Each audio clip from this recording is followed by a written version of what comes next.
સુરતના લિંબાયતના નીલગિરી સર્કલ પાસે પત્ની સાથેના ગૃહ કંકાસમાં પોલીસ આવી હતી, જેથી પોલીસના ડર અથવા તો કંકાસથી કંટાળેલા યુવકે એસિડ ગટગટાવી લીધું હતું. બાદમાં તેને 108 એમ્બ્યુલન્સ મારફતે હોસ્પિટલ લઈ જવાયો હતો.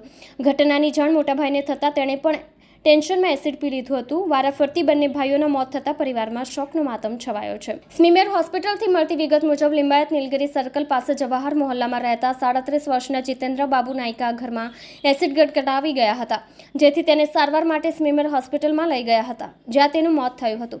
આથી ટેન્શનમાં આવી જીતેન્દ્રના મોટા ભાઈ બિપિન પર રાતે એસિડ ગટગટાવી ગયો હતો, જ્યાં તેનું સારવાર દરમિયાન મોત નીપજ્યું હતું. પોલીસે કહ્યું કે જીતેન્દ્રની પત્ની સાથે ગૃહ કંકાસ થયો હતો, જેથી માઠું લાગતા પગલું ભર્યું હોવાની શક્યતા છે. જીતેન્દ્રએ આ પગલું ભર્યું હોવાના વિરોધમાં આવીને બિપિને પણ આપઘાત કરી લીધો હતો. બંને ભાઈઓ મજૂરી કામ કરતા હતા. જીતેન્દ્રને 3 સંતાન છે. અંગે લિંબાયત પોલીસે તપાસ હાથ ધરી છે. સ્થાનિકોએ કહ્યું કે જીતેન્દ્રની પત્નીએ પોલીસમાં ફરિયાદ કરી હતી, જેથી પોલીસ આવતા જીતેન્દ્રએ આ પગલું ભર્યું છે, જેથી પોલીસ પર પણ કેસ થવો જોઈએ. લિંબાયત પોલીસ સ્ટેશન વિસ્તારમાં રહેતા એક બેને ફરિયાદ પોલીસ શહેર પોલીસ કંટ્રોલ રૂમમાં એક કોલ કર્યો હતો કે એમના પતિ એમને ઝઘડો કરે છે અને એમને મારે છે. આ બાબતને અનુસંધાને તરત જ PCR વાન એમના ઘટના સ્થળે પહોંચી હતી. આ દરમિયાન એમના પતિ ત્યાંથી ડરીને જતા રહ્યા હતા અને ત્યારબાદ તેઓએ ફિનાઇલ એસિડ પી અને સુસાઇડ કરવાની કોશિશ કરી હતી અને જેથી તેના પરિવારજનોએ 108 બોલાવી અને ટ્રીટમેન્ટ ચાલુ કરાવી હતી.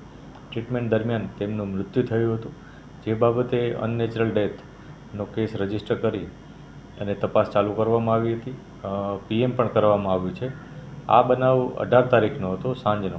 ત્યારબાદ બીજે દિવસે બપોરે એટલે કે 19 તારીખે બપોરના સમયે એમના જે મોટા ભાઈ છે જીતેન્દ્ર નાયકા, એને પણ આ બાબતથી ખૂબ જ સદમો લાગ્યો હતો અને પોતે આઘાતમાં આવી જઈ અને પોતે પણ એ જ પ્રકારે એસિડ પી ગયા હતા.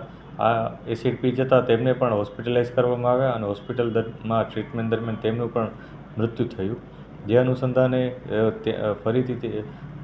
અનુસંધાને તેમનું પણ PM કરવામાં આવ્યું અને PM બાદ આગળની તપાસ ચાલુ કરવામાં આવી છે.